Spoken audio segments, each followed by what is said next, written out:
Salut à vous, j'espère que vous vous portez à merveille. Merci de nous avoir choisis. Merci d'être là, soyez les bienvenus. Attitude atypique, atypique, attitude. Le savoir est une arme, le partage nous fait vivre.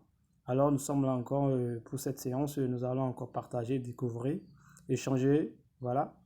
Donc très rapidement, euh, nous allons développer les thématiques que nous allons aborder ici dans cette séance à travers le concept IMIMED Trade. Voilà, donc c'est une vidéo full valeur, plein de contenu, plein de thématiques qui seront développées dedans. Donc, souffrez, nous allons devoir aller très vite, nous allons parler rapidement, nous allons aller très vite, mais simplement, voilà, simplement, mais rapidement. Donc, pour cette séance full valeur, nous allons voir comment utiliser les unités de temps de façon efficace. Voilà, nous allons essayer à déterminer la tendance, à tracer les trades là, les supports et résistances, les canaux, etc., etc. Nous allons apprendre à identifier les figures chartistes et à les utiliser convenablement. Nous allons aussi très rapidement apprendre à identifier des bougies et à les interpréter. Et nous allons aussi voir comment identifier les zones d'opportunité, les prises de position, les sorties ou bien les entrées en position efficaces, etc., etc. Nous allons voir aussi la psychologie en trading et nous allons voir aussi d'autres trucs. Bon, on ne va pas se mettre à tout citer. Évoluons simplement au fur et à mesure que nous allons commencer ou bien aborder une thématique, nous allons le mentionner. Donc, merci d'être là une fois encore. Allez, c'est parti. Aussi, avant tout, et sachez que ne sont pas en train de dire forcément que ce que nous enseignons, ce que nous partageons ici, c'est forcément cela qu'il faut faire avant de gagner. Ok? Il y a plusieurs façons de gagner. Nous partageons nos expériences. Nous partageons ce que nous avons expérimenté depuis des années, nous personnellement, et ce que nous avons reçu de d'autres personnes. Ok? Les expériences de d'autres personnes, euh, la stratégie ou bien, je sais pas, les compétences, les connaissances de d'autres personnes aussi. Donc, c'est l'ensemble cumulé que nous sommes en train de partager actuellement avec vous. Voilà. Et aussi, sachez que nous sommes dans le domaine du trading. Vous devez savoir que en ce qui concerne le trading, d'abord, il faut savoir que le trading, c'est une activité professionnelle légale qui existe, c'est pas aujourd'hui. Voilà, cela, ça a déjà dépassé 100 ans, 150 ans que cela existe. Donc, ce n'est pas une nouvelle activité en fait. Et jusqu'à tout à l'heure, dans ce domaine, il n'y a pas d'expert. Il n'y a pas d'expert en trading. Pourquoi? Parce que dans ce domaine, bien sûr, il y a ce que nous disons, ce que nous faisons, il y a de la probabilité 100% dedans, dans tout ce que nous faisons. Jusqu'à là, il n'y a pas d'expert parce que personne ne peut dire exactement quelle sera l'attitude du marché à 100%. Personne ne peut prédire l'attitude du marché à 100%. C'est pour cette raison qu'il n'y a pas d'expert. Considérez le trading comme un ciel, comme le ciel. D'accord? Parfois, nous voyons le ciel et nous nous disons qu'il aura plu. Ok? Mais finalement, il ne pleut plus. Soit c'est après qu'il pleut. D'accord? Exactement le même principe sur le marché de trading. On ne peut dire exactement ce qui va se passer. Toutefois, nous voyons certaines choses. Je ne sais pas si on va appeler ça signe. Nous voyons certaines choses, certains éléments. Nous arrivons à identifier certains éléments sur le marché. Lesquels éléments nous permettent de dire plus ou moins ce qui va se passer. Voilà. Donc, c'est comme la météo. La météo fait des prévisions. Parfois, ça ne tombe pas. Parfois, nous voyons le ciel, nous disons qu'il aura plu. Parce qu'on a vu tel signe, telle chose, tels éléments. Et puis, on conclut qu'il aura plu d'ici là. Ou bien, il aura plu tout à l'heure. Et finalement, il ne pleut pas. Ou bien, finalement, il pleut. Soit il ne pleut pas maintenant, le temps qu'on a dit, il peut pleuvoir d'ici quelques heures, après quelques heures, ou bien le lendemain, ou bien quelques jours après. Donc, c'est comme ça ici sur le marché. Parfois, nous faisons des analyses bien faites, propres, et nous nous disons que ça va faire ci, ça va faire cela. Et finalement, ça ne fait plus ça. C'est pour ça qu'il n'y a pas d'expert. Tout est basé sur de la probabilité. Toutefois, nous arrivons à identifier certains éléments qui nous permettent de prendre des décisions. Et comme vous le savez, déjà, en trading, la décision, c'est soit vous achetez, soit vous vendez, soit vous ne faites rien. Voilà. Donc, il est important de nous rappeler cela. Très rapidement, nous allons évoluer. Bon, qu'est-ce que nous faisons lorsque nous voulons travailler? Déjà, à l'avance, nous savons ce que nous voulons faire sur le marché avant de venir sur le marché. C'est pas sur le marché qu'on vient tourner, prendre... Non, non, non. On sait à l'avance. On sait qu'on veut trader. On sait qu'on veut faire tel. Maintenant, on va aller chercher les occasions. On va aller chercher les possibilités de faire ce que nous voulons faire. C'est tout. Voilà. Donc, déjà, dans un premier temps, je choisis, ok, ma paire de devises. Je ne veux pas utiliser thème paire de devises. Je voulais utiliser thème produit. Vous voyez ici, là. Ce sont les produits. Je choisis ce que je veux. Si c'est euro, je choisis euro. Si c'est dollar, je choisis le dollar. Ok? Et le JBP, USD, c'est-à-dire la monnaie de Grande-Bretagne et le couplé avec le dollar américain ici. Le GBP. Voilà. Soit si c'est l'euro dollar ou bien autre chose que je veux, je choisis. Ok? Je suppose que je veux travailler avec, comment dit-on? Bon, je vais choisir. Nous allons choisir ensemble. Bon, j'avais déjà des positions sur l'or. Ici, c'est l'or. Le XAU, c'est l'or. J'ai déjà des positions. Et nous rappelons que nous sommes sur le marché de Forex. Hein? Voilà. Et ce que nous allons faire, ça serait aussi valable pour le marché des volatilités. Voilà. Donc, je choisis. Dans un premier temps, nous choisissons notre produit. J'ai déjà choisi ça là. Je travaille déjà sur ça. J'ai des positions depuis bientôt 1 heure. J'ai cette position là. Je pouvais couper depuis, mais j'ai pas voulu. Bon. Donc, c'est un peu ça. Donc, je choisis ceci. J'ai choisi ça. Ok. J'ai choisi l'or couplé avec le dollar. Je viens sur le graphique. Première des choses, je viens sur le graphique. Voilà. Je clique sur le graphique pour voir comment ça se présente. Ok. Voilà. C'est ce que j'ai fait. J'ai d'abord regardé. Je suis venu. À ce niveau maintenant, qu'est-ce qu'il faut faire? Il faut chercher à identifier la tendance.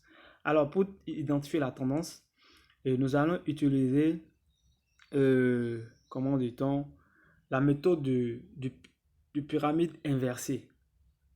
Le pyramide inversé, ça consiste à faire quoi? Ça consiste à utiliser les unités de temps de façon décroissante, c'est-à-dire des plus grandes vers les plus petites, afin de déterminer la tendance dominante ou bien la tendance globale. Voilà. Donc, d'abord, je rappelle que nous sommes sur un portable. Voilà, c'est un portable que nous utilisons actuellement. Donc, nous allons mettre le portable sur rotation horizontale pour pouvoir voir correctement le graphique. Pourquoi nous sommes habitués à utiliser le portable pour utiliser et pour travailler sur le marché? C'est juste que le portable nous offre plus de facilité. Ok? Ça nous permet de travailler de n'importe où. Sinon, ce n'est pas forcément portable comme vous le savez. Mais nous sommes déjà plus habitués à travailler sur portable. Voilà.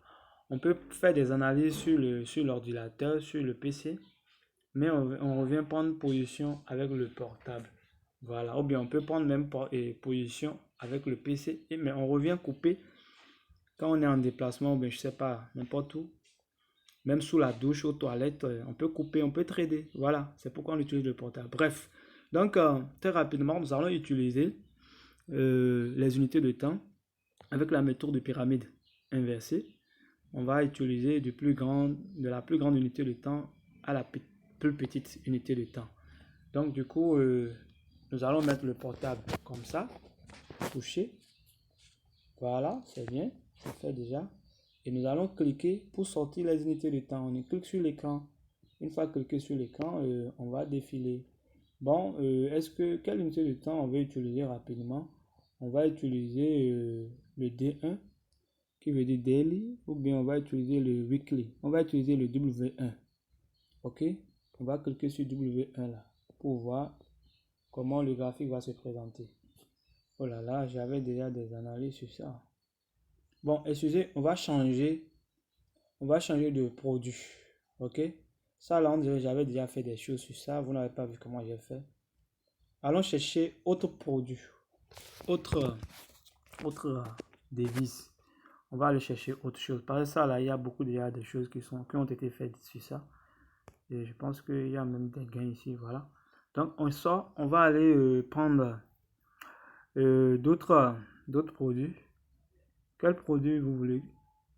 On va prendre le GBP USD, c'est-à-dire la monnaie de Grande-Bretagne, de l'Angleterre, côté avec le dollar américain. On prend ça.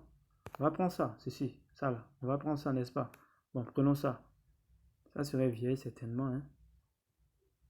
Voyons si c'est vieille, s'il n'y a pas de graphique, s'il n'y a pas de choses tracées sur ça. On va l'utiliser. S'il y a des choses tracées, on va changer. On veut des graphiques vierges. Sans des trucs. Voilà. Attendez, ça se charge. C'est comme ça. Hein, parce qu'il y a longtemps, on n'est plus venu sur ça. Donc, une fois qu'on vient sur ça comme ça va prendre son temps à se configurer, à s'installer, quoi. Voilà. Donc, progressivement, le graphique va s'agrandir, ouais, voilà. Et en plus, n'oubliez pas, nous sommes en W1, en weekly. Weekly, vous savez déjà, hein, la bougie va faire une semaine, une bougie qui sort va faire son ouverture, sa clôture en une semaine. C'est ce que ça veut dire. Voilà. Donc, voilà. Je pense que c'est bon maintenant. Voilà. Ici, c'est vierge. J'ai pas encore tracé des choses sur ça. Donc, on peut valablement travailler sur ça. Attendez, ça va s'installer totalement. Bon. Je sais pas. Je vais essayer de zoomer un peu en pinçant l'écran du portable. J'ai zoomé un peu. Et c'est pour voir certaines choses. Bon, ici, visiblement, même on peut dire que c'est une tendance haussière. Ok? C'est une tendance haussière. Même sans tracer quoi que ce soit, on voit directement que c'est une tendance haussière. Quand on va dézoomer, vraiment c'est une tendance haussière. Nous sommes dans une tendance haussière. Regardez. Il y a eu un plus bas ici. Ok? Et après ce plus bas, le marché évolue. Attendez, on va zoomer pour voir quelque chose.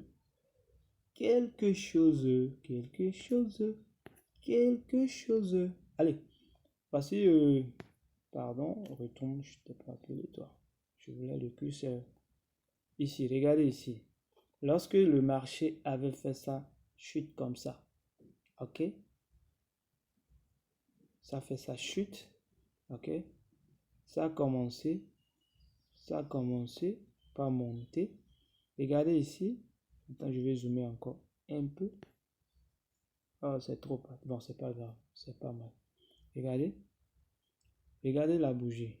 Regardez. Chaque fois que ça chute, ça revient en bail. La prochaine fois que ça veut chuter là, ça ne vient pas. Attends, je vais laisser le curseur. Je vais sortir cet outil. Ici, je vais appuyer sur le plus là pour sortir l'autre outil là. Voilà. Regardez ici. Chaque fois que ça chute, ok, regardez la bougie verte là, ici, quand ça a chuté, c'est reparti. Lorsque ça veut chuter, ce n'est plus arrivé au niveau où ça a chuté, s'arrêter.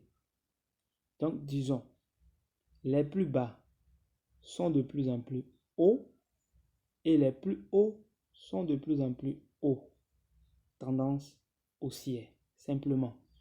Bref, vous savez, le marché ne peut pas commencer en tendance haussière, c'est-à-dire en bail et continuer en bail tout droit. Non. Donc forcément, par moment, il doit avoir des petites descentes dedans comme ça. C'est l'analyse du graphique que nous faisons comme ça, hein. Voilà. Donc, nous sommes comme ça. Ça fait ça là, là. Vous voyez la bougie rouge là. Ça doit descendre forcément. Ok? C'est descendu. Mais c'est pas descendu venir jusqu'au dernier, au tout dernier niveau de la descente. Ni l'avant-dernier niveau de la descente. Ça a quand même fait une petite descente. On va voir, au moment où ça a fait ça, les traders qui sont rentrés en bail, comme ils ont vu ça faire ça, ils vont paniquer et sortir. Peut-être, voilà. Mais ceux qui savent déjà que c'est comme ça le marché fait, ils vont rester consommer leur moins là jusqu'à ce que le marché retourne encore en bail et leur corrige et leur comble le moins qu'ils avaient. Voilà. Bref, ouais, ça a commencé encore en bail, c'est parti en bail, en bail, en bail. Il y a une petite, disons, correction encore, ça a chuté, c'est descendu, mais c'est jamais descendu ici. C'est descendu. Donc, au fur et à mesure que ça évolue, même si ça descend, ça ne descend pas jusqu'à la plus grande descente précédente. Donc, comme ça, on voit progressivement que nous sommes dans une tendance haussière. Donc, en weekly nous montre que nous sommes dans une tendance haussière. OK? On sort. OK? On va chercher encore autre unité de temps. On va chercher autre unité de temps. On va prendre daily, D1. D1 nous disent quoi? On va dézoomer l'écran. On va dézoomer notre graphique. Voilà. Regardez ici. Vous voyez? Ici. La plus grande descente. Avant que le marché ne change de tendance. C'était là. Vous voyez, ça a commencé par partir juste là. Vous comprenez, non? Donc, même ici, visiblement, on peut voir que nous sommes dans une tendance haussière. Si nous voulons aussi, nous pouvons quand même cliquer sur l'écran, choisir nos outils ici, voilà, trendline, le plus dernier sommet, bas, on va mettre ça d'ici jusqu'à ici, ok.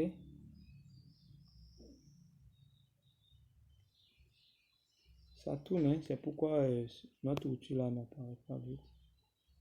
Tu vois, ça vient, ça part quoi. Alors que c'est bien fixé. C'est parce que ça tourne, hein. Regardez, ça tourne, ça se charge, le graphique se charge. C'est pourquoi ce que nous traçons actuellement, ça passe, ça revient. Donc, quand ça va finir de se charger, forcément, ça va apparaître. Hein. Donc, bref, vous voyez, voilà ce que nous disons. On parle du lot, on voit ça que c'est venu. Donc, le graphique a fini de se charger. Vous voyez, on a tracé. OK? On peut recliquer sur ça pour bien fixer ça. Hein. Voilà. Vidéo full valeur. Ça serait long cette vidéo. Putain, nous sommes en train de faire déjà 18 minutes. Voilà. Ça, c'est un daily, un D1. Ce qui veut dire qu'une bougie va prendre une journée pour se configurer, clôturer, tout. C'est ce que ça veut dire. Voilà. On essaie de déterminer. Vous voyez progressivement, avec cette line-là, on voit clairement, et comment dit-on, la direction du marché. Vous voyez, on a quitté le bas et on est en train de monter. Voilà. Donc, c'est purement haussier. On va changer encore d'unité de temps. On va partir sur 4 heures. H4. Ça veut dire que chaque bougie va prendre 4 heures pour se configurer. C'est ce que ça veut dire aussi. Donc, ça se charge. Hein. Ça se charge. Vous voyez notre trait que nous avons, notre trait de line qu'on avait tracé de l'autre côté. C'est ça qui est là. Voilà. 4 heures. 4 heures aussi, si on va ajuster les choses, on va faire comme ça. On va peut-être, non, reste tranquille. Voilà, on va prendre le tout dernier sommet haussier ou bien baissier. Voilà, on va prendre ça d'ici et tracer comme ça. Ok, C'est vrai déjà même à l'œil nu. Il est clair que c'est haussier. C'est haussier. Bon, on va sortir encore notre outil pour prendre peut-être autre trendline. On va mettre ça ici, à partir d'ici, bien comme ça. On voit aussi que c'est vraiment ça. Je viens. Voilà. Même pas comme ça. C'est vrai, il y a des irrégularités ici. Ça a débordé et puis c'est revenu ici encore. Bref, là n'est pas le problème. C'est la direction, on veut voir. On va encore sortir au trendline. À commencer. C'est quoi ça? C'est pas ce que j'ai demandé. Attendez, je vais supprimer ça. Je veux trendline oblique. Ici, je vais mettre ça ici. Yes.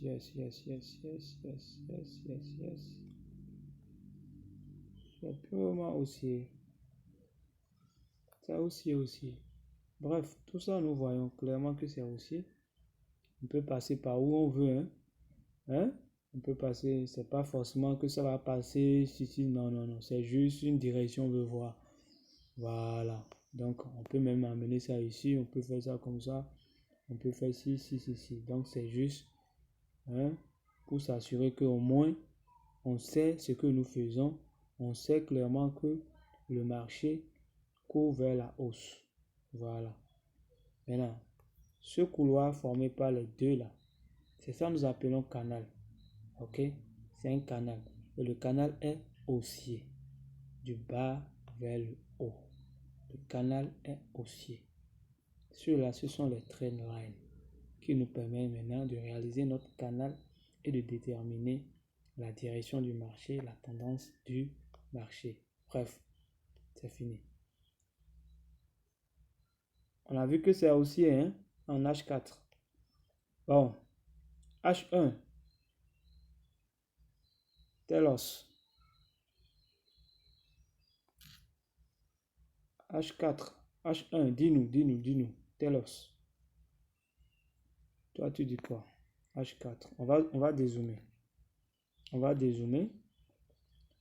Et quand on observe H4, H4 aussi dit que bon, c'est une tendance haussière. Et H1 nous dit que c'est aussi une tendance haussière.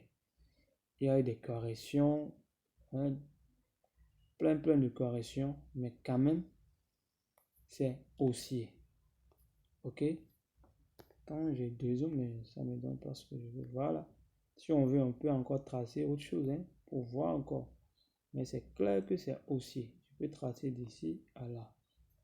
Joindre ça à ici ou passer comme ça sur ce point-là aussi. C'est haussier.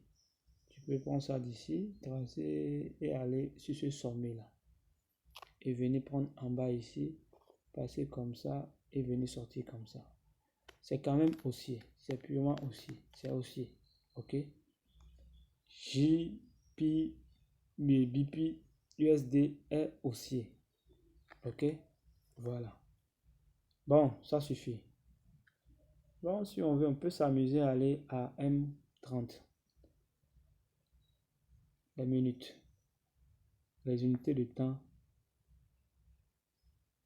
Unités en minutes. Voilà. Là aussi, M30 nous montre que c'est haussier aussi. C'est haussier.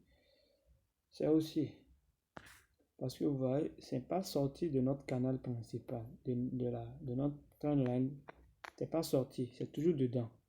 Ok? Bon, c'est haussier. Maintenant, je connais la tendance du marché. C'est déjà suffisant, hein, pour ce que nous avons fait là. C'est déjà suffisant. Je connais la tendance globale du marché. La tendance dominante du marché est haussière. Le marché est haussière. C'est la tendance ça. Qu'est-ce qu'il faut faire? Je travaille comment? Quel est mon style de trading? Est-ce que c'est le scalping que je veux faire? Le scalping, nous savons que ça consiste à trader rapidement, sur pression, entrée-sortie, en petite unité de temps, peut-être 15 minutes, 5 minutes ou 1 minute. C'est ça le scalping. Je regarde, je cherche de très bonnes entrées. J'entre et je sors rapidement. Bref, ça, si je veux faire le scalping maintenant, je ne vais pas trader ici hein, en M30. Non, non, non, non, non. Je vais en M5 directement. M5, parfois même M1. Voilà. Bon, je vais revenir. Si c'est de l'intraday que je vais faire, je vais chercher à identifier aussi rapidement les figures Chatis. Ok? Figure Chatis. Ou bien si c'est en M1, je vais travailler. Je vais chercher. Et si c'est en M30, je vais travailler. Je vais vous chercher à voir les figures Chatis. Ok? Les figures Chatis. Je cherche les figures Chatis. Voilà. Je cherche des figures Chatis. Attendez, nous allons zoomer. Nous sommes en M30, non? Donc, on va chercher. Hein, on va chercher des figures Chatis. Bref, pour le moment, j'en trouve pas. Il n'y a pas double bottom, il n'y a pas double bottom, double top, ETE inversé, il n'y a pas le diamant, il n'y a pas, bref, il n'y a pas de triangle, il n'y a pas de biseau, il n'y a pas de biseau, tu es sûr? Formateur, il faut bien regarder. Tu es sûr vraiment qu'il n'y a pas de biseau ici? Coach, vous êtes sûr? Il n'y a pas de biseau? Attendons de voir, il n'y a pas biseau, hein. Ah ben coach a raison, il n'y a pas biseau. Le formateur a bien vu, il n'y a pas un biseau là. Bon, triangle. Est-ce qu'il y a un triangle? On dirait il y a triangle, hein. Coach, il y a biseau aussi, hein, coach. Coach, il y a biseau. Il y a biseau, hein, coach. Voilà, non. Bon, coach, il faut tracer, voir. On ne sait jamais. Il faut tracer. Parfois, coach, vous savez que les yeux peuvent trahir, hein. Ouais. Il faut tracer un coach. Coach, tracer, c'est mieux. Voilà. Trend line. Oui, coach. Il faut réaliser le biseau. Il faut tout former. Ok, d'accord.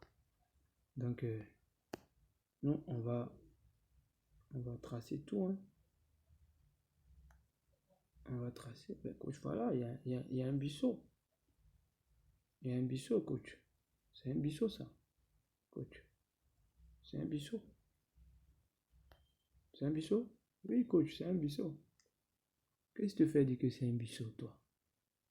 Mais coach, regardez quand même, non? Bon. Ou tu as oublié ce qu'on appelle biseau? Bon. Cher ami, je ne suis pas d'accord, hein. Moi, coach, je ne suis pas d'accord. Je ne vois pas de biseau ici. Regarde ici. Bon, je te dis pourquoi je ne suis pas d'accord que ce n'est pas un biseau. Regarde ici. Le biseau ne se croise pas. Mon gars, le biseau ne se croise pas. Tu vois? Donc, coach a raison, hein. C'est pas, il n'y a pas de biseau ici. Il n'y a pas de biseau. Et non, il n'y a pas de biseau. Ça se croise. Ça ne doit pas se croiser. C'est convergent. C'est-à-dire, c'est parallèle. Ça doit avoir un sommet parallèle qui ne se croise pas. Mais ici, c'est croisé. Automatiquement croisé. C'est pas un biseau. Coach, ou bien c'est triangle? Non, c'est pas triangle. Triangle, on doit avoir au moins un côté qui est horizontal. Forcément. Forcément. Si c'est par exemple ici, regardez. Si c'est que, bon, regarde ici. On fait comme ça. On va prendre autre chose. On va mettre ça ici. Attends. Voilà. Tu vois? Si c'est ça là, comme ça. Hein? Mon ami, regarde. Si c'est comme ça là. Le noir là. Voilà, c'est fixé. Si c'était ça. Si c'était ça. Hein? on va parler de triangle. C'est là on peut parler de triangle. Voilà. Et on peut parler d'un triangle ascendant parce que et la ligne noire là, c'est valable pour ce qui est ici. Ça forme aussi déjà un triangle. Et quand on va prendre aussi vers le haut, on va considérer ça par le haut. Ça forme aussi un triangle. Donc, si c'était ça là, on peut parler de triangle. Mais dans ce cas-là, mon ami, tu as raison, hein, on ne va pas parler de triangle. Triangle de figure Katis, non. Mais c'est vrai, on peut tracer des trend lines et ça va se croiser et puis voilà. Tout ça aussi, on peut utiliser ça pour prendre des positions. Peut-être par exemple à la cassure, lorsque ça va traverser cette trend line là, on va programmer peut-être notre prise de position à la vente. Ou bien on va dire, bon, si ça traverse cette trend line vers le haut, on va programmer notre entrée en buy. Voilà, ça se fait. Mais cela ne veut pas dire que c'est triangle. Cela ne veut pas dire que c'est biseau. Donc, coach a raison. Donc, on se comprend, nous. Voilà. Donc, on va retirer encore le petit et le trait noir là encore. Pour ne pas nous encombrer. Donc, bref. Je cherche. Je n'ai pas d'opportunité d'entrée. Ok. Attends. Je prends tout mon temps, hein. Mais la vidéo sera tellement longue. Est-ce qu'il faut vraiment attendre et trouver des opportunités? Non, hein? Non, coach, la vidéo serait longue. Coach, vous pouvez quitter. Comme l'objectif, c'est de juste montrer comment ça se passe. Donc, coach, vous pouvez quitter. Ok, donc je quitte. Donc, quittons. On va changer d'unité de temps. Voilà. Si on va attendre tout là, la vidéo là, cher ami. Oh là là là. Bon, on va changer d'unité de temps. Bon, je suis un scalpeur. Je veux faire du scalping. Je connais la tendance dominante. La tendance globale, elle est haussière. Donc, ce qui veut dire que je peux privilégier ou que je dois privilégier les buy. Ok, let me press here. Yep, it's ok. Donc, ça se charge. Vous voyez, je suis venu en M5. Je veux scalper. D'abord, automatiquement, comme vous et moi, regardons. Vous voyez? Cher ami, vous voyez, non? Ici. Coach a vu ça rapidement même. Et le formateur est malin. Il a vu ça automatiquement. Ça là. Figure Katis. On va bouffer ça, non? Voilà. Ici. J'ai bouffé ça tout à l'heure même. Vous voyez, non? On a notre double bottom. Donc, on va s'amuser à mettre ici ce truc-là, ici, sous forme de support. Bon, ça a même déjà traversé. Hein. Bon, on met ça là. Donc, on va imaginer l'objectif. Le curseur là, objectif. La distance ici à ici, là. On va essayer de représenter ça ici. Donc, je vais déplacer le truc noir là, que je viens de mettre. Voilà. Donc, il est fort probable que ça monte pour venir là où nous venons de mettre notre trait noir. Notre trend line là. Il est fort probable que ça vienne là. C'est une figure Katis ici. C'est le double top, le double bottom, pardon, le W. Ça va chercher son objectif vers le haut. Donc ici, là, on peut mettre une résistance. Et quand ça va casser ça, on est sûr que, ouais, ça va prendre. Moi, je suis un scalper. C'est si je veux, je vais attendre que ça casse. Ok? Je peux augmenter les lots. Je peux charger le lot. Ok? Et je prends ma position. Ça passe ou ça casse. Vous savez que le scalping, c'est un risque, non? Quand même, je sais que la tendance, elle est haussière. Donc là, maintenant, je ne peux pas faire vente. Ok? Même si je veux scalper là, ça serait en buy. J'entre. Soit j'attends. Quand ça va casser, ça va peut-être retester. Hein? Si c'est M30 par exemple là, et que j'ai identifié ce W là, ce double bottom, je ne veux pas scalper tout de suite. Je vais d'abord attendre cassure de ça là. de cette résistance. Je vais aussi attendre le retest, c'est-à-dire comme ça, le pullback. Et même quand ça fait le pullback, ça descend comme ça. Je vais attendre que ça touche la zone où ça fait son pullback là pour revenir là. Je vais attendre que ça touche là encore une fois pour partir. Avant que je ne mette mon stop loss peut-être là. En dehors du dernier pullback, je peux mettre mon stop loss là. Et ici, quelque part là, je programme mon entrée. Ok? Je programme mon entrée. Mais ici, je veux scalper. Je veux pas ces détails là. Je n'ai pas le temps pour ça. Je rentre en même temps. Pas sûr, au moins, je suis que ça va bailler. Parce que la tendance globale est haussier. Oui, pardon, haussière. Ok? Donc, j'entre.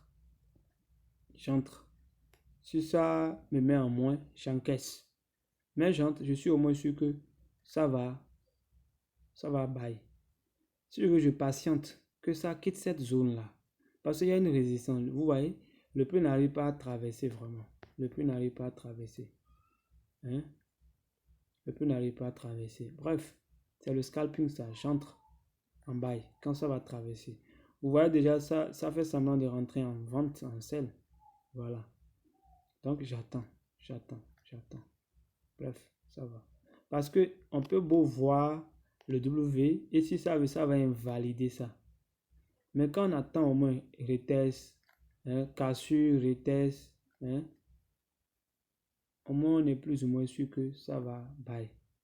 Si c'est en M30 que j'ai identifié ça là maintenant, obligé je vais attendre forcément.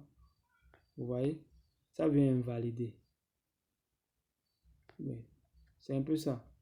Voilà. Donc le scalping, j'ai pas le temps. Je vais attendre cassure et j'entre.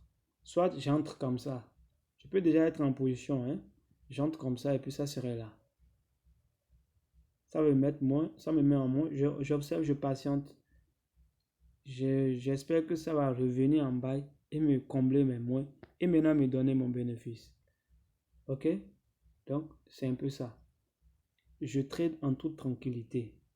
Je trade en suivant la tendance. Voilà. No stress trading. You can call it no stress trading. Voilà. Donc, après avoir déterminé la tendance, je vais travailler en fonction de la tendance. Nous avons tracé notre trend line. Ce qui nous a permis d'avoir notre canal. Et le canal nous a bien montré que il s'agit d'une tendance haussière. Voilà.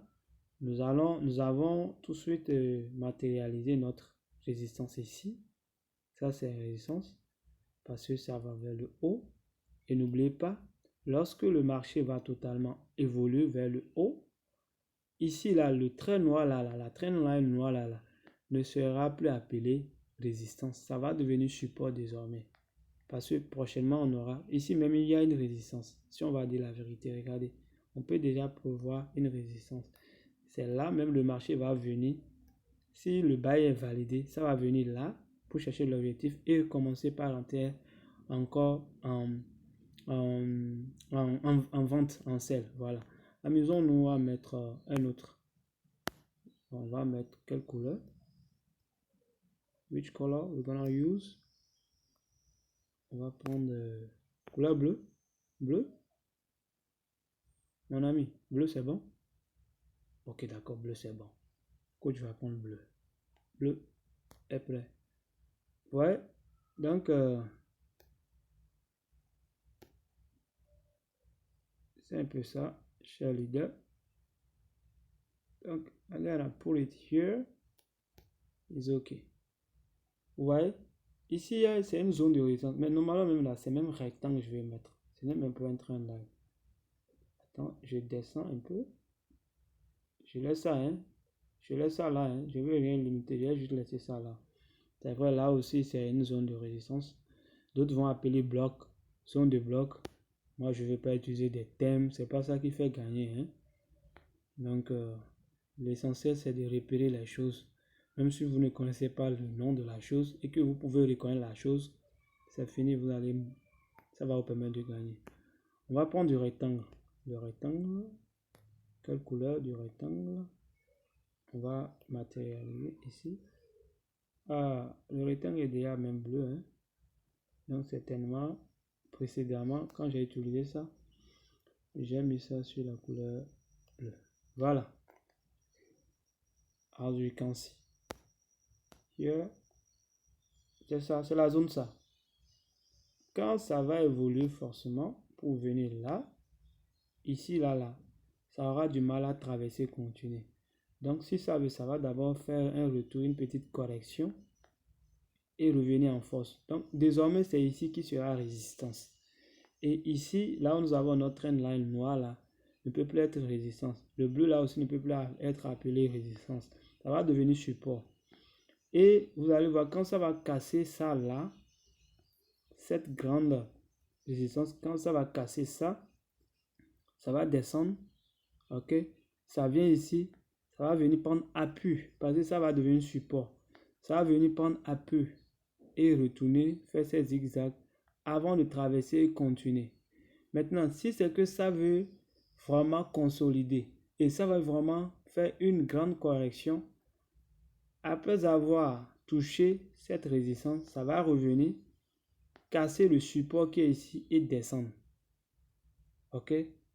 Et peut-être probablement revenir progressivement encore en bas. Soit, quand ça va casser cette résistance, cette grande résistance, ça va continuer tranquillement encore en bas. Mais ici, forcément, ça va descendre ici. Il y a une forte résistance ici. C'est une zone de résistance. Ça va descendre. Ok? Donc, si je veux, je viens programmer une, comment dit-on? Une position, un ordre différé en bail, en sel. Parce que quand ça va venir ici, là, ça va stagner façon, ça va rejeter. La résistance là, va rejeter le prix. Donc, je peux préparer une vente. Ok? Pour que quand ça rejette, je puisse entrer en gain. Ok? Voilà. Donc, vous voyez, ça résiste. Il y a quelque chose qui se passe ici. Le prix n'arrive pas à dépasser. Regarde notre ligne. Regarde l'intervalle de la ligne noire et de la ligne bleue. Il y a quelque chose qui se passe ici. Regardez ici, plusieurs fois, le marché est venu là, ça a chuté. Ici aussi, plusieurs fois c'est venu, ça a chuté. Ici aussi, plusieurs fois c'est venu dans la même zone, ça a chuté. Et actuellement, c'est là encore et ça chute. Ça a du mal à traverser. Mais lorsque ça va arriver à traverser, ça va continuer. Surtout quand ça vient en force là. Ça peut faire une longue bougie. Et un marabouzou quoi. Soit ça peut faire des corbeaux blancs. C'est-à-dire 3 bougies qui vont se suivre. 3 bonnes bougies qui vont se suivre. Ok? Voilà. Donc, c'est un peu ça. Donc, moi, je vais faire du scalping sur ça. Si je devais travailler sur ça, là, c'est du scalping.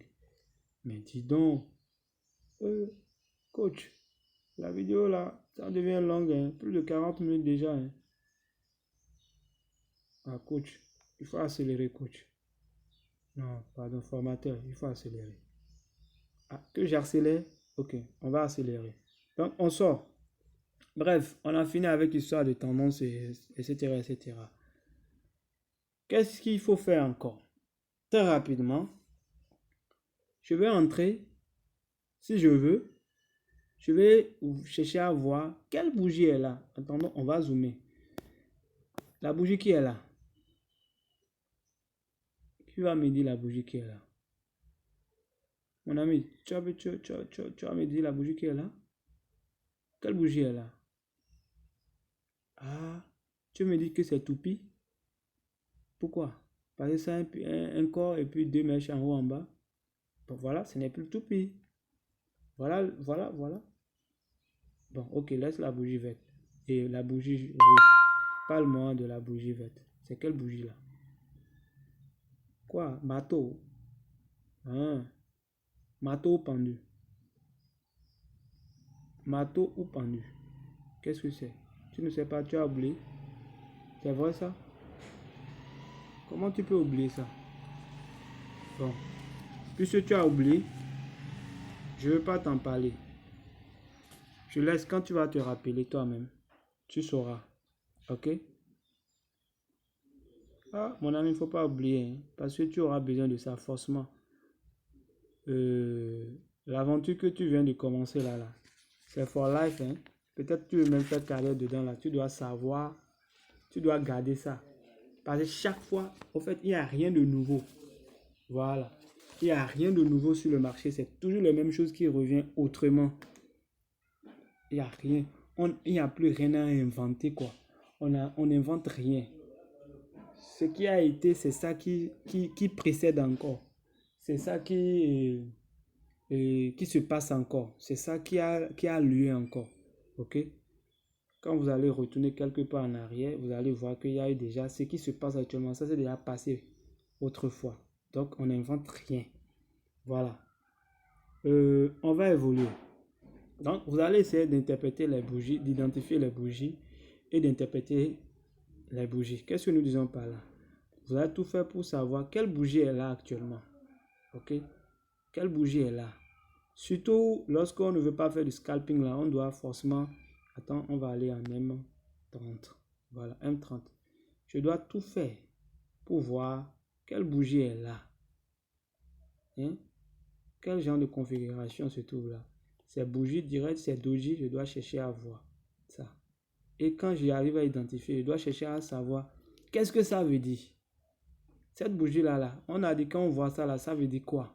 Ah, ce doji là, quand on voit ça, il y a plein de bougies différentes, il y a plein de doji.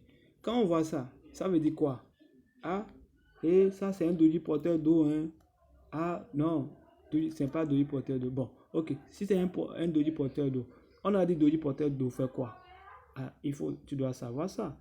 Même si tu sais que c'est la représentation et le doji porteur d'eau là, ça représente l'hésitation complète. Tu dois pouvoir identifier ça et voir si vraiment ce qu'on a dit du doji là, ça se matérialise, ça se passe. Le doji porteur d'eau, par exemple, on a dit que c'est une bougie, c'est une bougie d'hésitation, c'est la plus grande hésitation complète, etc., etc. OK? Et on a parlé comment dit-on? On a dit que ni la hausse ni la baisse ne l'emporte. OK? Il n'y a pas d'audio porteur d'eau ici. Hein. C'est parole qui a amené parole. Hein. Voilà. Donc, laissons ça. Car même laissons tout ça là.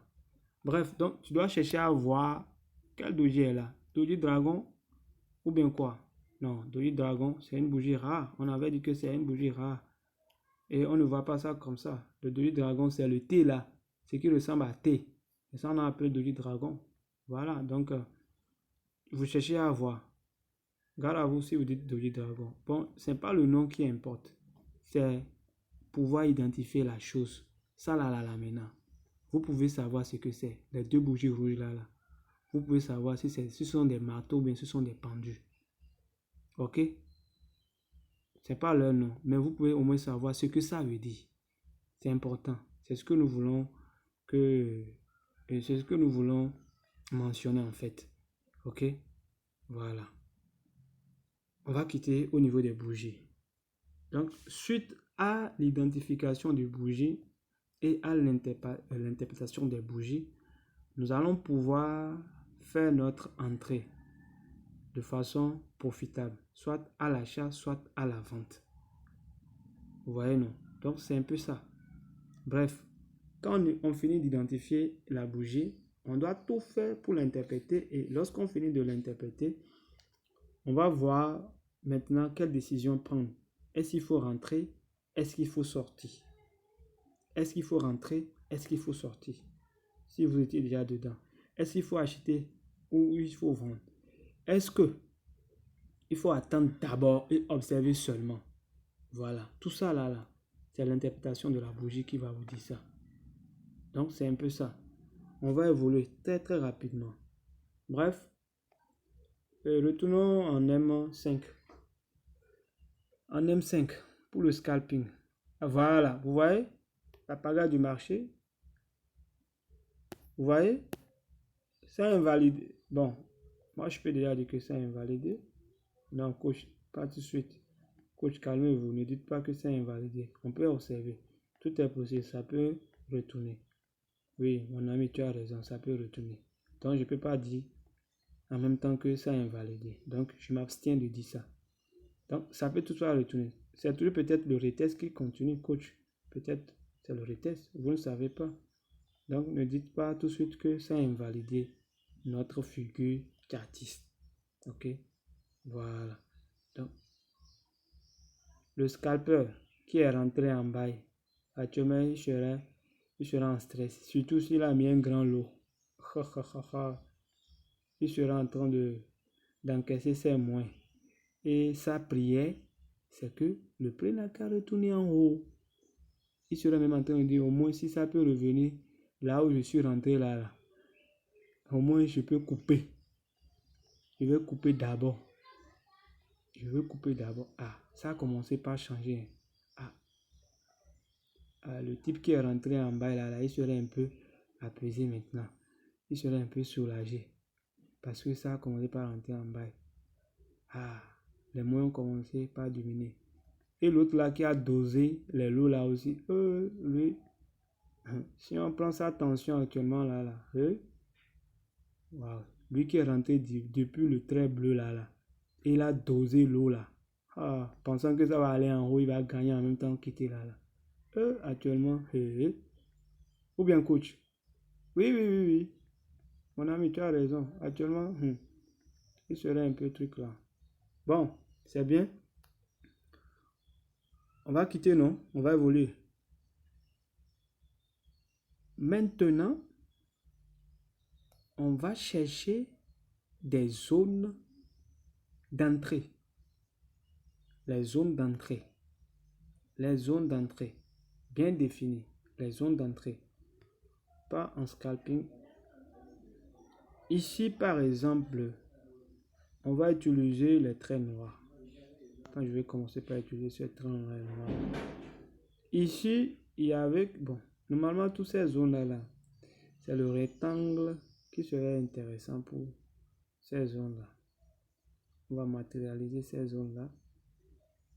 Vous voyez? Bon. En fait, ici, en réalité, c'est déjà des zones que nous avons tracées. Coach, vous n'avez pas bien chargé votre batterie. Le téléphone n'est pas bien chargé, coach. D'accord. Oui, mon ami, c'est pas bien chargé. Mais je vais mettre ça à la charge. Comme je ne suis pas en circulation là, donc je vais brancher ça en même temps. Donc, c'est branché.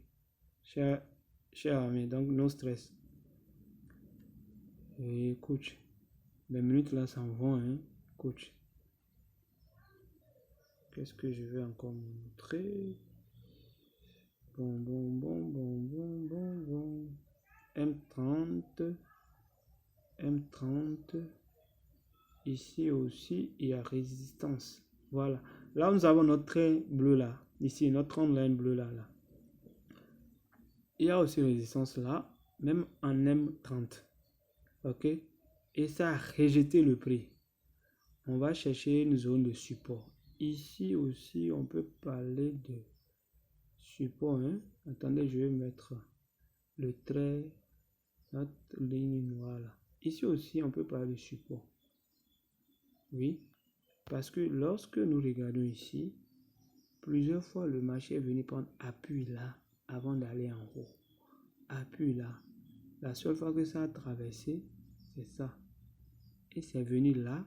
Quand ça a commencé par bailler encore, c'est venu là. Ça a chuté un peu. Avant de traverser et de partir maintenant, rentrer en vente. Hein, et de repartir en bail et de revenir là encore. Donc ici aussi, là, il y a une zone de support. Ok? C'est des zones d'entrée, par exemple, à la baisse ou à la hausse. Ici, là, je peux me donner quelques minutes et prendre mon temps, voir ce qui va se passer. Ici, je peux m'apprêter pour une vente en fonction de la bougie qui va apparaître dans les minutes qui suivront. Sinon, c'est une zone stratégique aussi. C'est une zone. on peut l'exploiter et gagner. On peut l'exploiter et rentrer. Hein? Voilà. Jusqu'à ici. Let me check something quickly. Wait a minute. I will check this one. A lot of money, a lot of things happen here. Il y a beaucoup de choses qui se sont passées ici. Vous voyez? Regardez ici par exemple. C'est toujours la même zone. Vous voyez? Vous voyez ces mèches qui ont clôturé là. Voilà. Bref, c'est une zone stratégique d'entrée. C'est une zone d'opportunité. C'est une zone d'opportunité. Vous voyez ça, traverser ça. Vous voyez ce que nous disons? Imaginez, vous voyez? Ça traverser ça. Et ça va traverser notre trend line là. Si ça traverse notre trend line là, ça va continuer. Ok? Ça va continuer. Et là où ça est là aussi, c'est une zone. Vous voyez? C'est une zone. D'autres vont parler de bloc. Zone de bloc. Attends. Là aussi, c'est une zone. Regardez, le marché va chuter. Ça a échoué. Ça retourne en gros. Vous voyez, c'est une zone de résistance ici. Ce n'est même pas support. C'est une zone de résistance qui peut devenir aussi support. Regardez, c'est une zone. Have you seen what I'm seeing? Voyez-vous ce que nous voyons? Regardez. Regarde. C'est une zone. Ouais, c'est venu. Ça n'a pas pu traverser. C'est retourné. C'est une zone. Bref. Ici, c'est une zone d'opportunité. Je peux positionner, programmer une entrée en sell. Soit j'attends le moment où ça va venir là. Oh non, pas toi. Le moment où ça va venir là et traverser là. Ici. Ici, là. Quand ça va casser peut-être la ligne bleue, ça va traverser cette trend line. Ici, moi, écoutez, moi je vais rentrer en vente. Hein. Ouais. Je vais rentrer en vente. Parce que d'abord, lorsque ça va venir encore ici, on va voir la formation d'un M. Il y a la formation d'un double top. En fait, si this one, vous voyez, il y a la formation d'un double top. Et l'objectif de double top, c'est vers le bas. Donc, et quand ça va traverser là, ça va couler jusqu'au dernier niveau de baisse. Regardez, c'est ça. Ici. Ça va venir ici. Ça va traverser pour venir ici. Quand ça va casser cette trend line oblique là, et ça va traverser notre support ou bien notre résistance là, hein, ça va couler. Donc, c'est des zones. C'est des zones. Il y a une zone d'opportunité ici. En fait, le trader doit être patient. Bon, on va aborder ça devant. Ok? Voilà. C'est ça un peu. Nous sortons. C'est simple et terre à terre. Hein?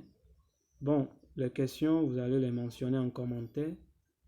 Et comme d'habitude, nous allons nous rendre entièrement disponibles pour répondre à toutes vos préoccupations, à toutes vos questions, afin de vous permettre d'avoir une compréhension globale de ce business-là et de vraiment jouer et profiter de l'aventure. Voilà, donc c'est un peu ça. N'hésitez pas alors.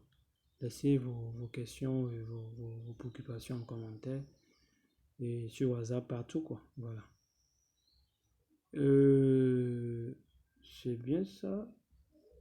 I'm looking for something here. I'm searching something here. Bon, ce que je cherchais a dit là, j'ai pas eu ça, je laisse. On va évoluer. Les minutes s'en vont, les minutes s'en vont, les minutes s'en vont.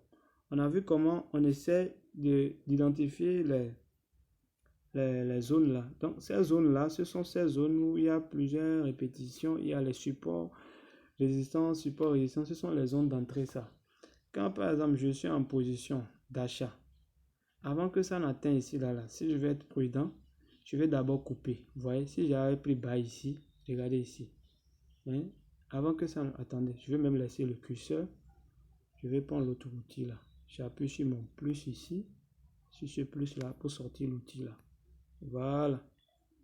Donc, si j'avais pris buy, ok. Si j'ai pris bas ici, hein, je vais m'arranger. Quand ça va évoluer, je vais m'arranger. Avant que ça ne vienne au niveau du trend line bleu là, je vais m'arranger, couper ma position. Parce que arrivé ici là, c'est fort probable que ça rejette. Ok? De même ici. Ici. Ici. Quand je vais rentrer peut-être en vente. Ok? Je vais m'arranger avant que ça ne touche la trend line rouge oblique là. Avant que ça ne touche ça, je peux sortir. Donc, les zones d'opportunité en réalité, ce sont les différents niveaux et les différentes parties, ou bien les différents niveaux où le prix a chuté, a atteint et a chuté, où le prix est venu retourner ou traverser. Ce sont ces zones d'opportunité, ça. OK?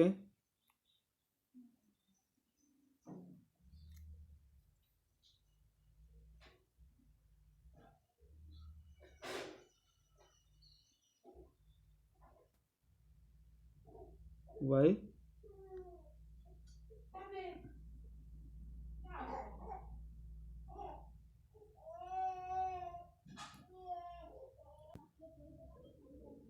Voilà, voilà, voilà, voilà. Ça descend encore. Bref, c'est bon. On va quitter ici, on va aller sur d'autres réalités. Voilà. Bon, chacun connaît son travail, comme le disent les autres. Waouh. Waouh, waouh, waouh. Vous voyez? Vous vous souvenez, avant c'était parti jusqu'à... On était en gain en fait. N'est-ce pas? Et on n'avait pas coupé. Si c'était que je travaillais, vraiment je travaillais là. Allez pas laisser ça, hein. C'est parce que je ne suis pas en train de travailler, c'est juste pour une séance. Sinon, ça là, je ne veux pas encaisser ça.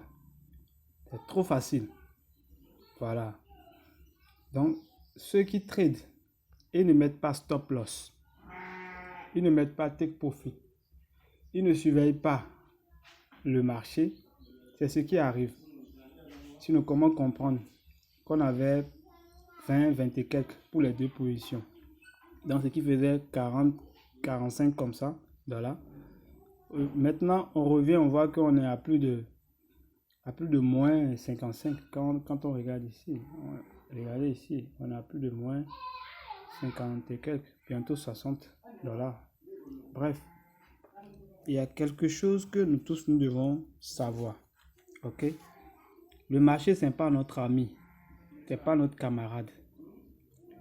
Et les brokers que nous utilisons pour aller sur le marché, ce ne sont pas nos amis. Ok? Quand nous on paie là, eux ils gagnent plus. Ok? C'est comme ça. Quand on paie, eux ils gagnent plus. Donc, chacun essaie d'être plus malin que son second. C'est tout. C'est comme ça le marché se passe.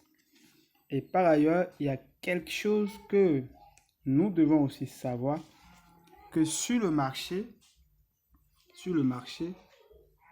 il y a en réalité, disons, trois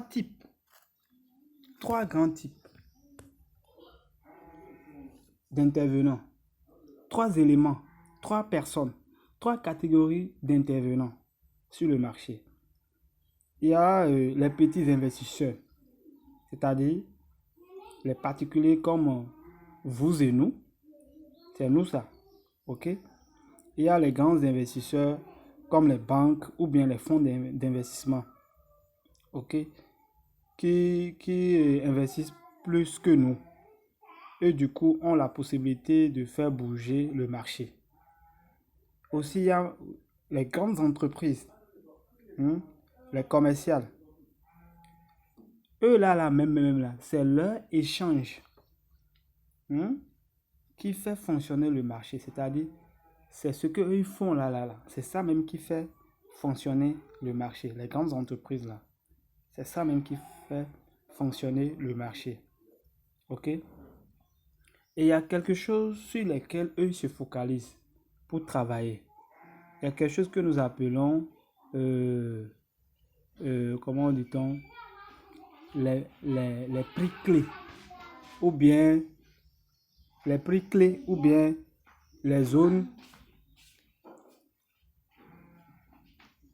je viens.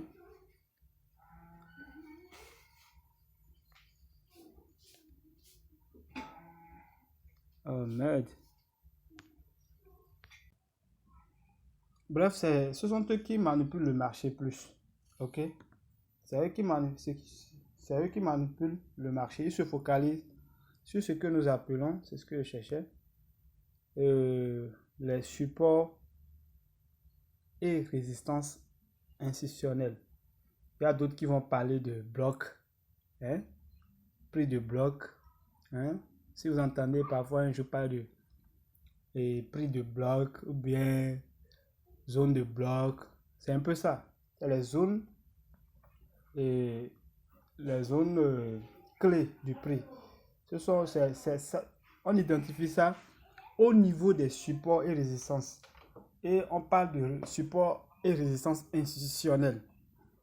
Et à ce niveau-là, le prix est rond. OK? Le prix est rond. Il n'y a pas... je vais chercher un exemple, quoi.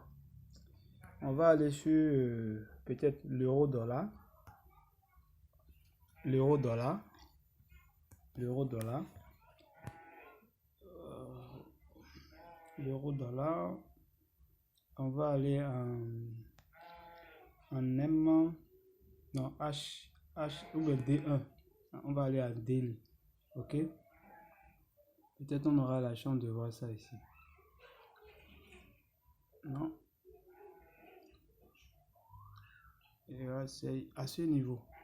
Bref, c'est des prix, regarde ici, c'est les prix, ça, hein. Tout ce qui est là, ce sont des prix. Les prix en fonction de l'évolution du marché à la hausse ou à la baisse. Tout ça, c'est des prix. Ce côté-là, ce sont les prix. Donc, les supports et les institutionnels, on les identifie, on les trouve au niveau des prix pairs. OK? C'est des prix pairs. Ici, je n'en vois pas. Je n'en vois pas. Sinon, on allait prendre et on va vérifier. Vous allez voir que vraiment, c'est ça. Donc, il y a ces grands investisseurs là. Ces grandes entreprises là. Et ce sont ces prix là, ils voient. Ils cherchent à identifier. Et on les identifie au niveau des supports ou bien des résistances. C'est là, à ce niveau-là, qu'on trouve ces prix-là souvent. Vous allez voir ces paires. Donc, eux, ils savent que ça va chuter à ce niveau. Et ils maximisent. Arrivé là, ils peuvent injecter beaucoup d'argent sur le marché et ils font tomber le prix. OK? De même, ils peuvent voir et mettre de l'argent dedans et ça va faire monter le prix du marché. Et nous là, c'est-à-dire nous et les investisseurs particuliers, nous là, on est obligé de les suivre. Donc tout ce que nous faisons sur le marché, analyse là, c'est eux nous on cherche à suivre. Il y a des personnes, des gens, soit des sociétés qui traitent et n'ont pas besoin de venir faire tout ce que nous faisons. OK? Parce qu'ils ont la main du marché, ils ont le pouvoir financier. N'oubliez pas, sur le marché, c'est l'offre et la demande. C'est tout, hein. C'est l'offre et la demande qui fait la chose. C'est l'offre et la demande qui fait la chose. Ils injectent de l'argent pour faire chuter ou bien pour faire monter le prix. Toi qui as fait le contraire, là, tu es en pète. C'est tout, hein. C'est le principe, ça. Donc, c'est eux qu'on appelle les baleines. C'est eux qu'on appelle les loups. Vous voyez? Donc, ce sont les baleines là qui font vivre le marché. Et nous, on est obligé de les étudier et de suivre leurs mouvements. C'est un peu ça. Voilà. Donc, ce sont les trois animateurs du marché, ça. Nous, les investisseurs comme les banques ou bien les fonds d'investissement et les grandes entreprises. C'est nous là, les trois là. C'est nous qui faisons tourner le marché. Chacun à sa manière. OK? Donc, la recette de la rentabilité, la RR, n'oubliez pas que tout ce que nous faisons sur le marché là, c'est selon selon un principe donné, ou bien trois éléments. On a parlé précédemment et dans les autres cours, on a parlé de la RR, la recette de la rentabilité. Et en réalité, tout Yemime Trade là, tout le concept Yemime Trade là est basé sur la RR. Est composé de la RR en fait. Donc, le marché, sur le marché, en trading, nous avons les fondements du trading même. On a ces fondements. Autrement dit, on peut parler aussi de piliers du trading. Parfois, vous allez m'entendre parler de piliers du trading. À ce niveau, il faut retenir que on va parler de la PMS, la PEMS. La PEMS, c'est quoi? Le P, c'est la psychologie. La psychologie. Le M, c'est le money management. Et S, là, c'est la stratégie. Donc, tout ce que nous faisons là, c'est basé sur ça. Sur la psychologie. Même les grands investisseurs, les autres, les baleines là, et tout cela là, ils passent par ces trois éléments là, ces trois piliers là, la psychologie, le money management et la stratégie pour entrer sur le marché, pour faire quoi que ce soit sur le marché. Ok? Donc, comprenez simplement que lorsqu'on parle de psychologie en trading, il y a deux volets. Il y a la psychologie du marché. Ok? D'abord, la psychologie, c'est votre façon de penser, d'agir en trading. C'est la façon de penser, d'agir sur le marché. Donc, bref, et comment dit-on? La psychologie, c'est sur deux volets. Il y a la psychologie du marché et il y a la psychologie du trader. La psychologie du marché et la psychologie du trader. Lorsque nous allons prendre la psychologie du marché, comment cela se vit? Comment cela se traduit? Comment cela se vit? Comment cela se traduit? Il y a ce que nous appelons la loi d'Ohm. La loi de Doe. La loi d'Ohm, c'est une loi en trading qui dit que il y a trois phases sur le marché. C'est-à-dire, il y a la phase d'accumulation, c'est-à-dire la phase où on essaie de faire des ranges, le marché se cherche. Et on a la phase de participation. La phase de participation, c'est genre, peut-être on a dit la hausse et la hausse a commencé. Donc c'est la phase de participation, c'est à tout le monde et les acteurs sont en train de participer au mouvement du prix. Le prix va monter soit baisser. Donc c'est la phase de participation. Et ensuite la phase de distribution. C'est lorsque ça va changer, ça va devenir le contraire de l'autre, du mouvement précédent. Donc sur le marché, ce que nous appelons range là, la neutralité du marché là, le mouvement de zigzag là. Attends, on va aller quelque part, vous allez voir un peu. Vous allez voir un peu, je suis sur quel marché, je suis sur quel marché. Ça descend encore. Je suis sur quel marché. Je vais m'excuser. Je vais aller sur l'or. Je vais aller sur l'or rapidement. Le marché. Voilà. Regardez ici par exemple. Je vais zoomer. Regardez ici. Donc ici, ne me donne pas ce que je veux. Ça ne me donne pas ce que je veux.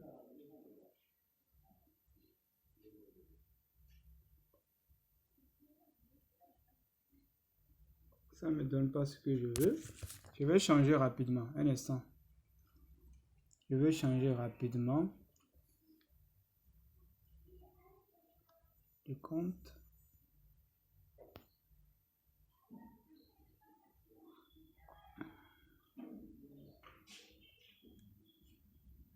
Oh.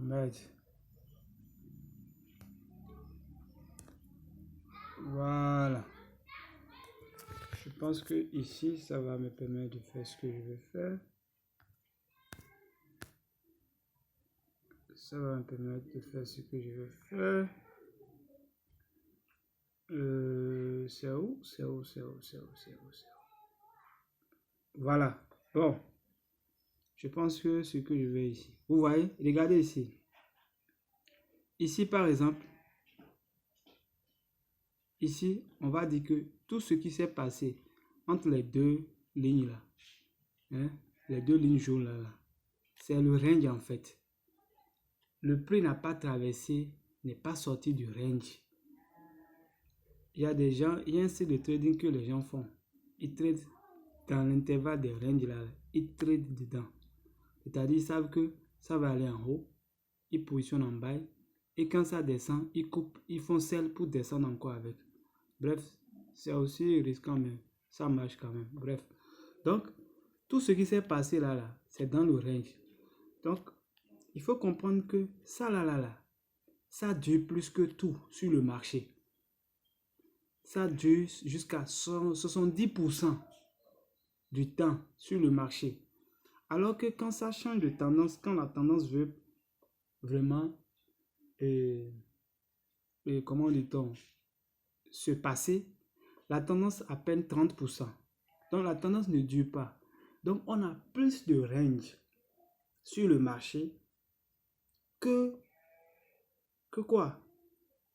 Que de tendance baissière ou haussière. 100% du temps est divisé dans les 100% du temps du marché. Les ranges prennent son 10% et la tendance va prendre 30%. Donc quand une tendance vient là, ça va durer pendant 30% du temps. Vous voyez, non?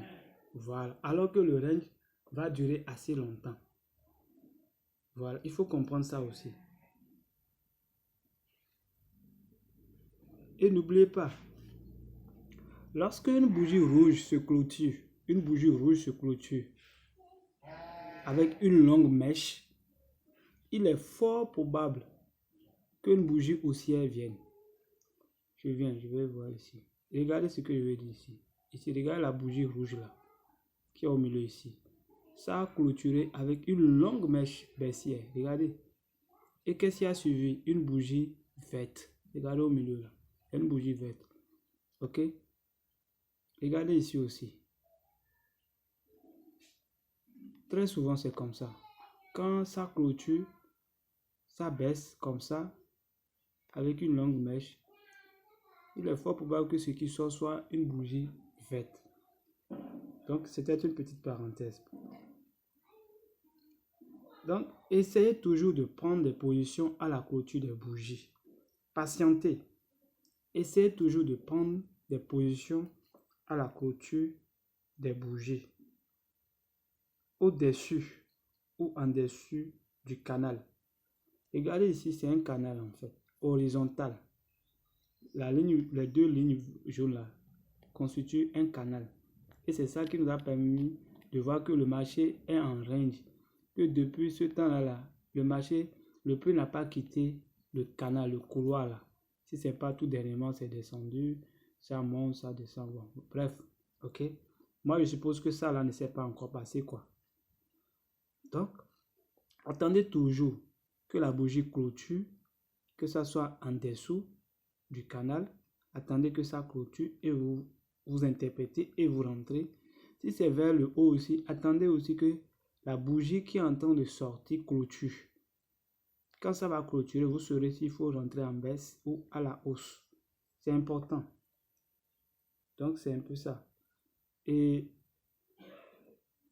que ça soit une trade line, viens ici. Que ça soit une trade line.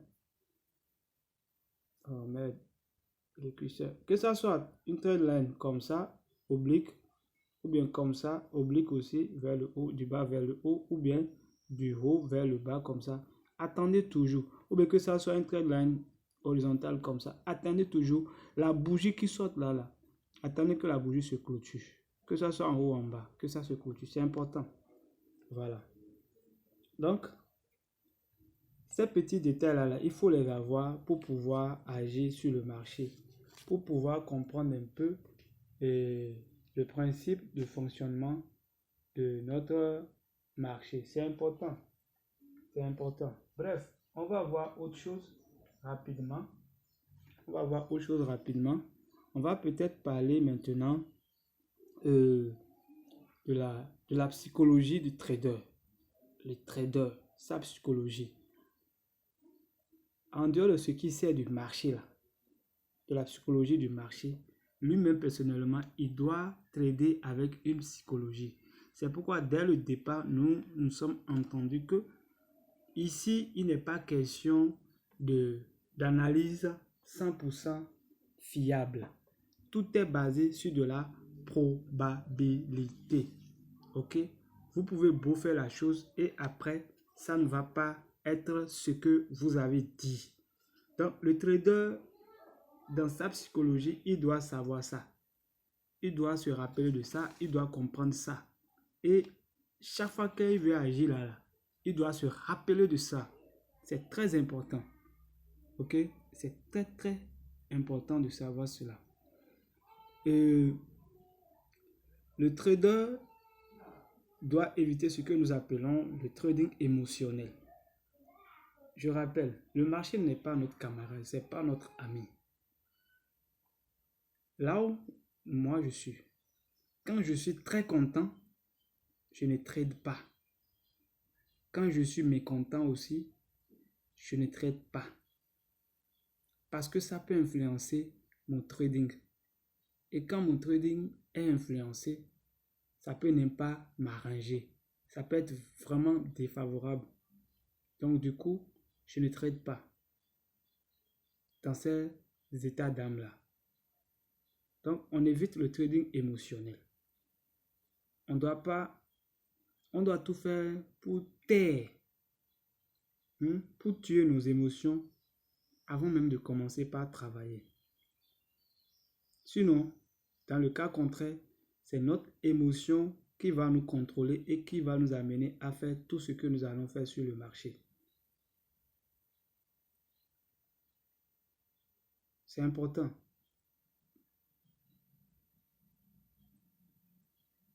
Je ne sais pas si on se comprend. Donc, quand notre émotion va prendre le dessus là, la logique du marché ne tiendra plus. Or, on devait chaque fois tenir compte de la logique du marché. Et la logique du marché, ça prend en compte tout ce que nous avons vu précédemment jusqu'à tout à l'heure. Bref, et le trader doit renaître en fait. Il doit renaître. Il doit renaître dans sa tête, dans sa psychologie, dans sa conception initiale. Il doit renaître. Il doit se débarrasser de toute façon de voir ou d'analyser les choses de façon globale. Le trader doit savoir que rien n'est juste à 100%, comme on l'a dit. Il faut que ça revienne dans sa tête, quoi. Donc, soyons sans émotion lorsque nous travaillons. Soyons sans émotion. Le sentiment n'a pas sa place ici. Nous devons tout faire pour éviter d'être sentimental. Et nous devons tout faire pour ne rien espérer du marché. Écoutez, quand je trade là, je me focalise sur ma stratégie, sur ce que je fais. J'oublie même les gains. Je me focalise sur ce que je fais et non sur ce que je vais avoir. Non. Je me contente de faire ce que je dois faire. Comme ça, je sais au moins si je me concentre sur ce que je dois faire. Le résultat qui devait venir de ce que je suis en train de faire là, le résultat là, ça vient forcément. Aussi longtemps que ce que je dois faire est fait, selon comment je dois le faire, ce qui doit venir de ça viendra. Ce n'est plus à moi de m'occuper de ça. Moi, mon rôle, c'est de me concentrer et de faire ce que je dois faire. C'est tout. En dépit de tout ça, le maître mot, au niveau de la psychologie du trader lui-même en question, c'est la discipline en fait. La discipline. La discipline qui résume tout. Le marché n'a aucun problème avec quelqu'un. Le véritable problème, c'est le trader lui-même. C'est le trader lui-même. le marché du trading n'a aucun problème avec quelqu'un. C'est celui qui est sur le marché qui a le problème de lui-même. C'est lui-même qui a son propre problème. Donc, il faut être discipliné. La discipline nous amène à respecter, à pratiquer ce que nous avons défini comme plan de trading. C'est-à-dire les différentes étapes que nous devons suivre avant de prendre une position. Si vous êtes discipliné, vous ne pouvez pas être pressé de prendre des positions. Si vous êtes pressé et si vous êtes discipliné, vous allez respecter votre money management. On va développer ça. Ok? Vous devez tout faire selon la logique du marché. La discipline vous oblige à être fidèle à votre stratégie de trading, à vos principes de travail. C'est ça la discipline ici. La discipline vous permet d'éviter d'être cupide, vouloir gagner beaucoup en même temps. La discipline vous empêche. La discipline vous empêche de faire ça. Oui, la cupidité. Si vous êtes discipliné, vous ne serez pas cupide. La cupidité ne sera pas identifiée dans vos comportements sur le marché. Si vous êtes vraiment discipliné, vous devez être patient. Et ici, la patience, c'est deux choses. Tout ça, c'est la psychologie du trader.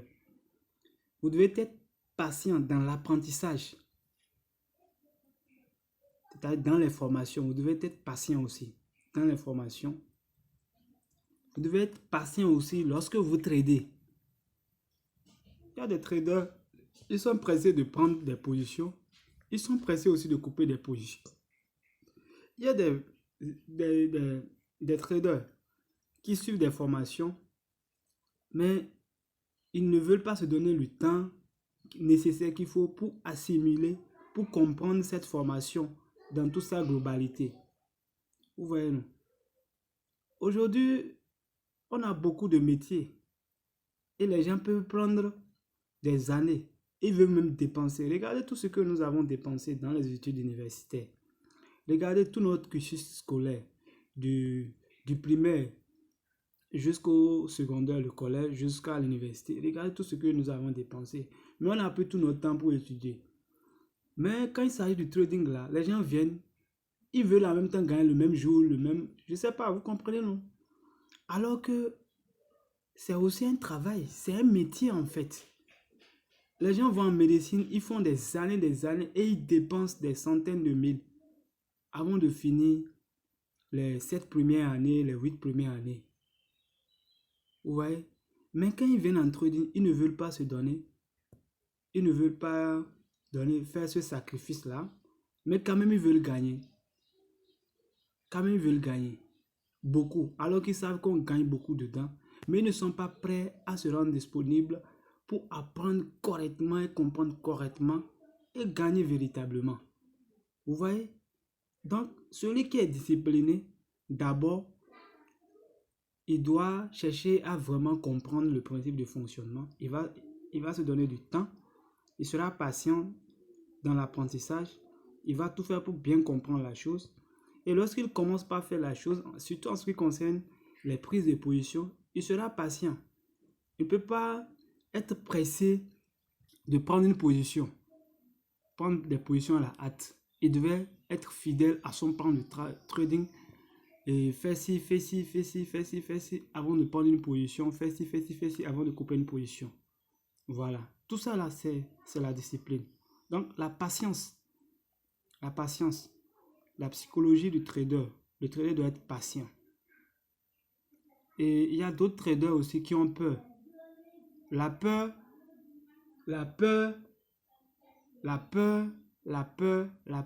est une grande barrière pour le succès. Dans tous les domaines, ce n'est pas seulement en trading. Donc, vous devez éradiquer cela de votre mindset, de votre psychologie, de votre tête. Oubliez, le trader, ce n'est pas celui qui a peur. Si vous avez peur, le trading n'est pas fait pour vous. Vous devez avoir le goût du risque. Mais cela ne veut pas dire que vous allez prendre des risques bêtement. Excusez le propos. Donc, c'est un peu cela. C'est un peu cela. Vous ne devez pas avoir peur. Si vous avez peur, quittez. Quittez. Le trading n'est pas fait pour vous. Vous voulez comme ça une chose et son contraire. Vous ne pouvez pas l'avoir. Voilà. Donc, évitez d'avoir peur. Vous devez vous faire confiance. Vous devez vous faire confiance. Vous devez vous faire confiance à 100%. Oui. Le manque de confiance ici en trading fait échouer beaucoup. Fait que des traders perdent beaucoup d'argent. Vous devez faire confiance. Vous devez faire confiance en vous-même, à votre stratégie, à votre méthode de travail. Vous devez faire confiance. Et c'est généralement parce que les gens, à un moment donné, ils ne respectent même pas, ils ne respectent plus même leurs propres principes de travail. C'est quand on est en faute qu'on a même souvent peur. C'est quand on est en faute, quand on est en erreur, qu'on a peur. Mais quand vous n'êtes pas en faute, vous savez que vous avez fait ce qu'il faut faire, ce que vous devez faire. Vous avez confiance, en fait. Il n'y a plus la peur, vous avez confiance. Voilà. Donc, c'est important d'avoir la confiance en soi sur le marché. Le trader doit se faire confiance. Donc, le manque de confiance là, ça fait tomber, ça fait échouer, ça fait perdre beaucoup d'argent sur le marché. Par ailleurs, l'excès de confiance aussi, eh bien oui, l'excès de confiance aussi fait échouer, ça fait perdre de l'argent sur le marché de trading. Vous imaginez? Bon, tranquille, je suppose, vous avez pris une position, bon, vous avez fait tout ce que vous avez fait. Vous avez fait une série de trades gagnants. Par exemple, vous êtes fait banalement, rapidement, $100, $200, $1000, hein, et ainsi de suite plusieurs fois. Bah, ça vous monte la tête, l'euphorie, ça vous monte la tête. Ça vous monte la tête, vous vous prenez pour le dieu du trading. Vous prenez imbattable, ok? Et l'émotion monte, la folie des grandeurs, ça est. Vous prenez pour un dieu, vous pensez que c'est vous qui avez le trading, vous pensez que c'est vous qui avez le marché. Parce que quelques fois de suite, vous avez fait des trades gagnants en série. Comprenez-nous? Et vous commencez par vous faire tellement confiance, vous prenez pour un dieu. Ah, mon ami, vous allez vous faire avoir. Tranquillement comme ça. Donc, bref, l'ensemble de ces éléments cités doivent être mis en pratique. Comment? Le trader doit tenir compte de tout ce que nous avons vu, de tout ce que nous avons dit, de tous ces éléments-là. Chaque fois qu'il est sur le marché ou bien chaque fois qu'il veut aller sur le marché. Donc, c'est des choses sur lesquelles il faut travailler ça.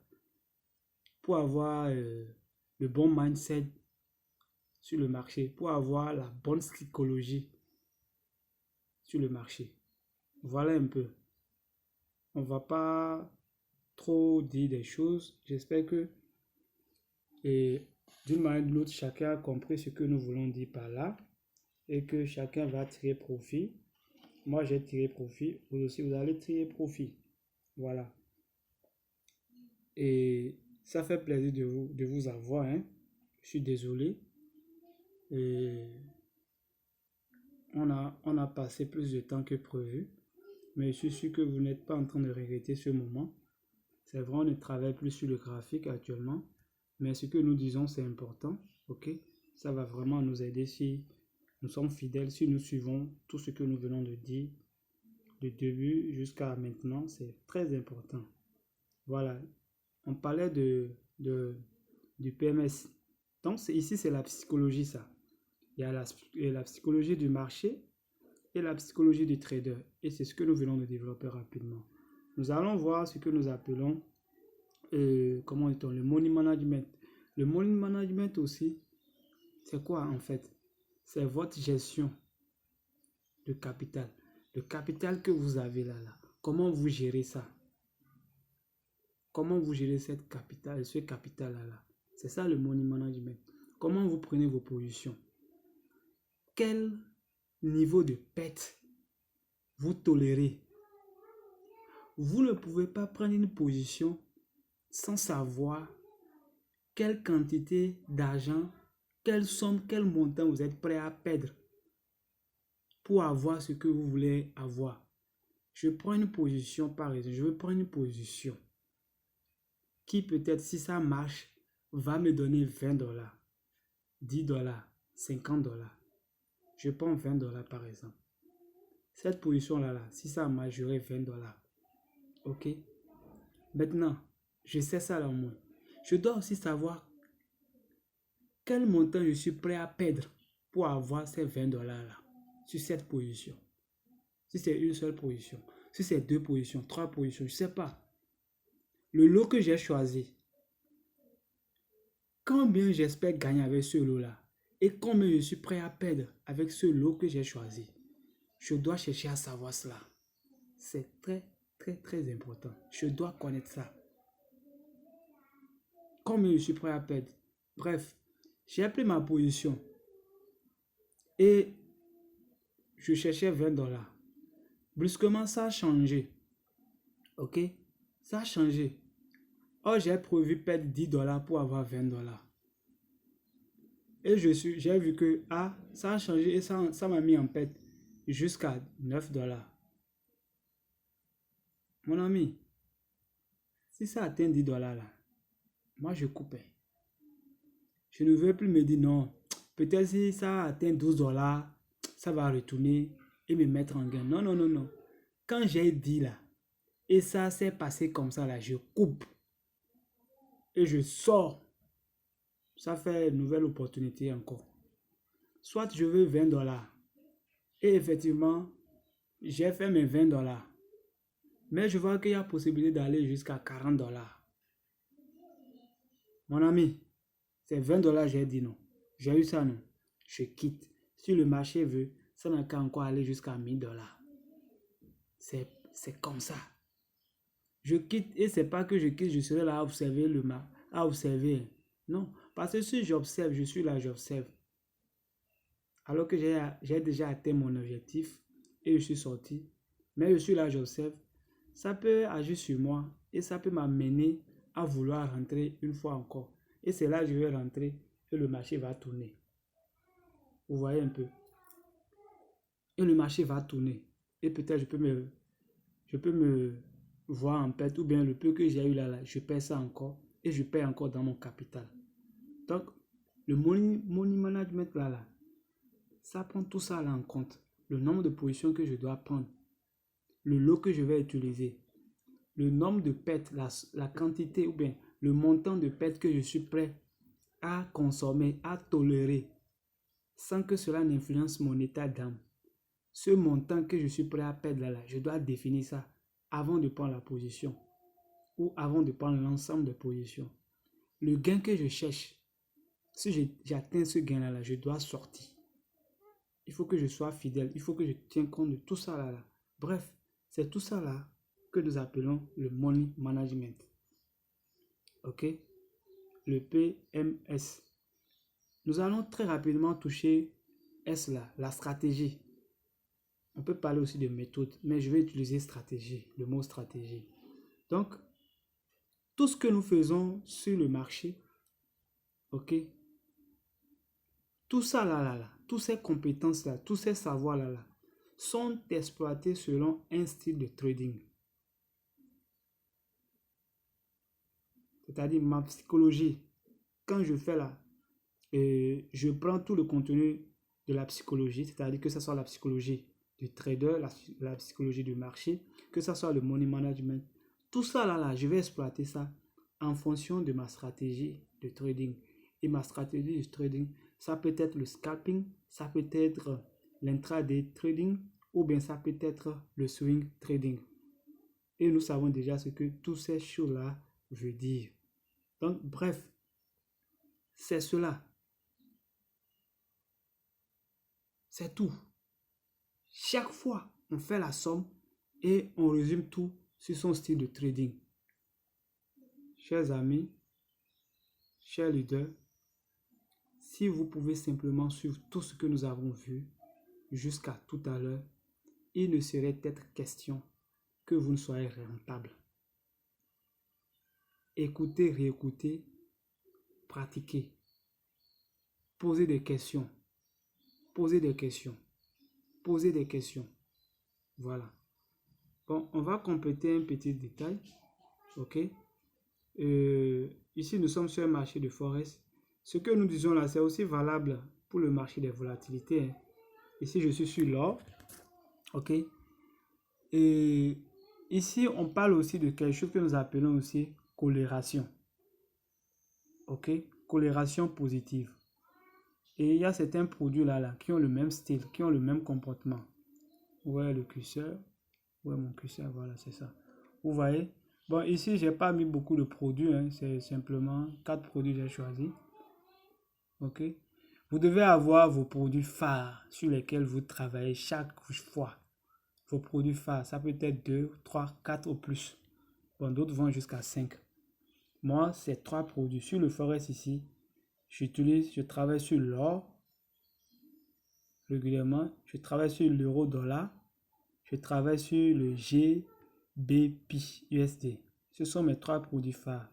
Je ne suis pas contre les autres, hein, mais c'est sur ceux-là que je suis plus focalisé. Quand je tourne, je fouille dans tous ces 3-là. Je ne trouve pas des opportunités d'entrée. J'attends. OK? Et n'oubliez pas, il y a toujours d'opportunités. S'il n'y a pas ça tout à l'heure, tu auras ça d'un moment à l'autre. Il ne faut pas que l'on se presse pour dire, ah, si je ne rentre pas en position tout à l'heure, je manque ça là. C'est-à-dire, n'oubliez pas qu'il y a toujours d'opportunités, qu'il aura toujours d'opportunités. D'abord, le marché même, c'est une opportunité. OK? C'est une opportunité. Il y a toujours l'offre et la demande. L'offre et la demande. L'offre et la demande. Toujours, c'est ça qui fait vivre le marché. C'est ça même le marché. Donc, il y a toujours d'opportunités. Si vous n'avez pas opportunité de vente, vous aurez opportunité d'achat. Ça peut être tout à l'heure, ça peut être après. Mais vous aurez. Si vous ne bouffez pas ça là, vous allez bouffer l'autre qui viendra. Donc, ça ne sert à rien de courir pour dire, il faut que je rentre. Il faut que j'obtienne ça là. Non. OK? Ça, c'est une grande erreur, une grosse erreur. Big mistake. OK? Don't forget about. Don't worry. Le meilleur reste à venir. Quand on rate ici, là, on aura l'autre opportunité. The best is on way. Bref, on va voir ce que je disais, la coloration. Vous voyez, l'euro-dollar, ça là, ce produit-là, euro-dollar, on va cliquer sur ça pour voir. OK? L'euro-dollar, ici actuellement, oui, je suis en réel. Hein. Je suis en temps réel, oui. Donc, ce marché, par exemple, ici, on a une grande bougie haussière. OK? On a une grande bougie haussière. Bref. Quand ce produit est en bail, ceux d'ici là, les 3 autres là, les 2 autres là, ici, l'or, le curseur, l'or et le GBPUSD là, c'est-à-dire la monnaie de l'Angleterre, et l'or. Lorsque les deux là, excusez, lorsque ceci, oh merde, lorsque l'euro dollar est en bail, les deux là aussi sont en bail. Les deux là aussi, excusez, lorsque l'euro dollar est en bail, les deux là aussi suivent. Ils sont en coloration. Les deux là quoi?